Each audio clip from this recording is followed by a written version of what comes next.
안녕하세요. PM 주간에 오신 여러분을 주님의 이름으로 환영하고 축복합니다. 오늘은 올해의 마지막 날입니다. 한 해 마무리 잘 하시고 2022년 희망의 소식으로 시작되었으면 좋겠습니다.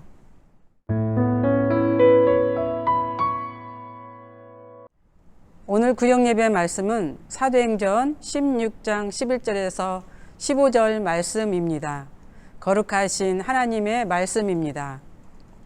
우리가 드로아에서 배로 떠나 사모드라게로 직행하여 이튿날 네아폴리로 가고 거기서 빌립보에 이르니 이는 마게도니아 지방의 첫 성이요 또 로마의 식민지라. 이 성에서 수일을 유하다가 안식일에 우리가 기도할 곳이 있을까 하여 문 밖 강가에 나가 거기 앉아서 모인 여자들에게 말하는데, 두아디라시에 있는 자색 옷감 장사로서 하나님을 섬기는 루디아라 하는 한 여자가 말을 듣고 있을 때 주께서 그 마음을 열어 바울의 말을 따르게 하신지라. 그와 그 집이 다 세례를 받고 우리에게 청하여 이르되, 만일 나를 주 믿는 자로 알거든 내 집에 들어와 유하라 하고 강권하여 머물게 하니라. 아멘. 첫 번째 질문입니다. 루디아의 강청 또는 강권, 아주 강력하게 부탁하고 요청하는 것, 그렇게 권하는 것을 보세요. 루디아가 얼마나 큰 은혜를 받았을까요? 루디아의 심정을 생각해 보세요. 성경에서 강권이란 표현이 들어있는 몇 구절이 있습니다. 누가복음과 고린도전후서, 그리고 오늘 본문 사도행전 16장입니다. 어학사전에서 강권을 찾아보면 강압적으로 또는 강제로 행사하는 권력이다라고 되어 있습니다. 대체로 한글의 뜻은 비슷하지만 성경에서의 강권은 그 의미가 조금 다릅니다. 누가복음 14장에 기록된 내용은 큰 잔치 비유입니다. 주인이 잔치를 크게 열어서 많은 사람을 초대했습니다. 그런데 막상 잔칫날이 되자 초청했던 손님들이 오지 않았습니다. 당황한 주인이 하인을 보내어 다시 모셔오도록 했습니다. 하지만 하나같이 핑계를 대고 오지 않았습니다. 그러자 주인이 하인들을 시켜서 시내의 거리와 골목으로 나가서 가난한 자들과 몸이 불편한 자들과 맹인들과 저는 자들을 데려오라고 하셨습니다. 그럼에도 자리가 채워지지 않자 이번에는 시내를 벗어나 길과 산울타리로 가서 사람을 강권하여 데려다가 내 집을 채우라고 하셨습니다. 누가복음 14장 23절에서 말하는 강권의 뜻은 상대방을 향해서, 즉 거리의 노숙자나 병든 자 그리고 죄인이나 신앙을 가지고 있는 자를 향해서 충분한 설명과 함께 끝까지 설득을 하라고 하는 뜻입니다. 그래도 안 되면 간곡하게 요청하여 상대방이 온다고 할 때까지 달래서 데려오라고 하는 뜻이지요. 그렇습니다. 전도는 그냥 얻어지는 것이 아닙니다. 이러한 수고와 노력이 있을 때 열매를 맺는 것이지요. 두 번째, 고린도후서 5장 14절에 있는 강권입니다.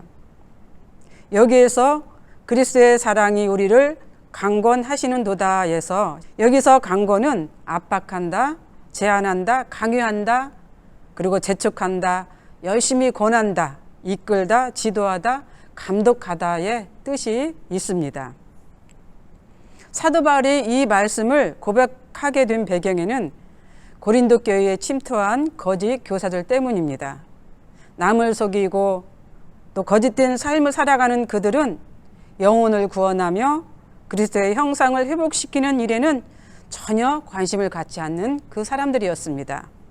오직 자신들의 이익을 위해서 사람들을 이용하고 욕심을 채우는데 우선을 두었던 그런 사람들입니다.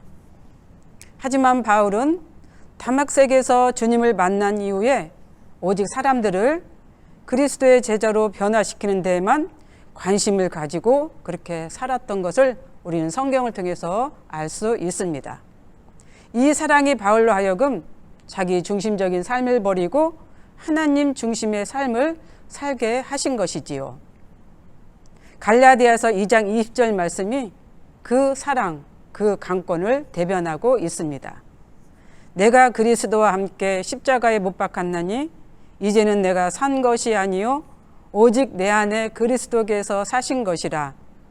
이제 내가 육체 가운데 사는 것은 나를 사랑하사 나를 위하여 자기 몸을 버리신 하나님의 아들을 믿는 믿음 안에서 사는 것이라. 우리의 신앙을 돌아보면 그리스도의 사랑으로 여기까지 왔습니다. 그리스도의 사랑의 강권이 우리를 여기까지 인도하신 것이지요. 그 사랑이 때로는 우리를 재촉하고 강요하며 압박하여 주의 길로 걸어가도록 하신 것입니다. 우리를 지도하고 이끌어서 여기까지 오게 했다고 하는 것입니다. 그래서 이 그리스도의 사랑의 강권은 앞으로도 우리에게 그렇게 할 것입니다. 또 그래야만 됩니다. 그래야만 또 우리가 그리스도인으로서 살아갈 수 있습니다. 바울이 전한 복음의 말씀을 듣고 루디아가 회심하여 구원을 받았습니다. 그렇다면 루디아란 여인은 어떤 사람일까? 루디아 지방에 있는 두아디라 태생으로 이방인이며 과부 혹은 독신이라고 일컬어지고 있습니다. 고넬료와 마찬가지로 하나님을 경외하는 여인으로 소개하고 있는 것이지요. 이 여인이 옷감을 파는 장사꾼입니다. 자주장사로 자줏빛 옷감을 파는 여자라고 하는 뜻입니다. 당시 로마의 속국의 관료들이 입는 공식적인 복장이 자줏빛 옷감으로 만든 옷이었다고 합니다. 넓은 영토와 함께 엄청난 인구를 가지고 있던 로마에게 자줏빛 옷감은 매우 인기가 많았을 것이고 장사가 잘 되었을 것입니다. 그래서 루디아를 가리켜 재력이 있는 여인으로 소개를 하고 있습니다. 루디아는 이방인 여성 최초로 세례를 받는 행운을 얻게 되었고 자신만 받은 것이 아니라 가족 모두 받았습니다. 그 은혜에 보답하고자 복음을 전해준 바울 일행을 자신의 집으로 초대를 합니다. 그런데 바울 일행이 이 초대에 선뜻 응하지 않았던 것 같습니다. 그러자 루디아가 강력하게 권하고 요청하여 바울 일행을 자신의 집으로 초대하는 데 성공을 합니다. 본문 15절을 읽겠습니다. 그와 그 집이 다 세례를 받고 우리에게 청하여 이르되 만일 나를 주 믿는 자로 알거든 내 집에 들어와 유하라 하고 강권하여 머물게 하니라. 바울 일행이 루디아의 초청에 선뜻 응하지 않게 되자 루디아가 강력하게 요구하고 부탁하고 재촉해서 자신의 집에 초대했다고 하는 것입니다. 그렇다면 루디아가 왜 그토록 강력하게 부탁하고 요구를 했을까? 한마디로 표현하면 하나님께 받은 은혜가 너무 크고 감사해서입니다. 감사한 마음을 바울 일행에게 전하고 나누어 섬기고 싶었던 것이지요. 루디아의 강권에 의해 바울 일행이 그곳에서 환대를 받게 되었고 루디아 역시 자신이 받은 은혜에 보답하고 감사를 베풀었습니다. 그렇습니다. 루디아의 이 행위는 하나님께 받은 은혜가 너무 크고 깊고 넓어서 그렇게 하지 않으면 안 됐던 것이지요. 오늘 주제 강권의 의미를 생각해 봅니다. 복음을 전하는 우리에게 강권은 아주 필요합니다. 때로는 강력하게 요구하고 강청해서 데려올 사람이 있고 때로는 부드럽게 설명하면서 충분히 설득을 해서 데려올 사람이 있습니다. 한 영혼을 구원하는 일에 우리 모두 이런 마음을 가져야 함을 오늘 본문은 우리에게 알려주고 있습니다.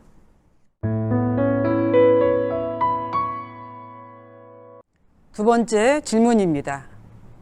주님을 위하여 목회자나 여러 사역자들을 최선을 다해서 섬겨본 경험을 떠올려 보세요. 주님을 위해 헌신한 분들을 어떻게 격려할 수 있을까요?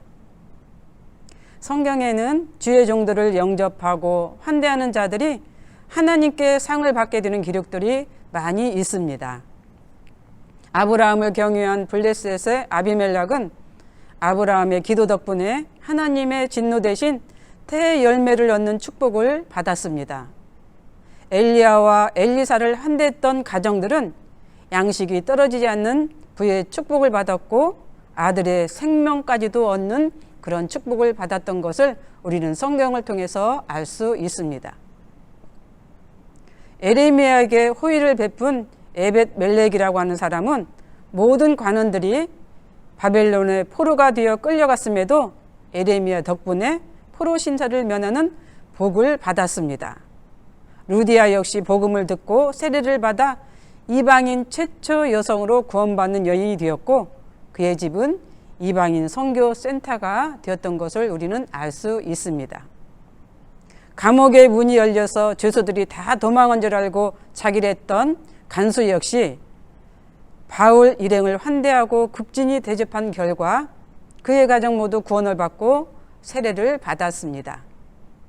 로마서 16장에 등장하는 브리스길라와 아굴라는 자기들의 생명까지도 포기할 정도로 진실하게 바울의 사역을 도와줌으로 하나님 나라를 위한 헌신의 모범자가 되었습니다.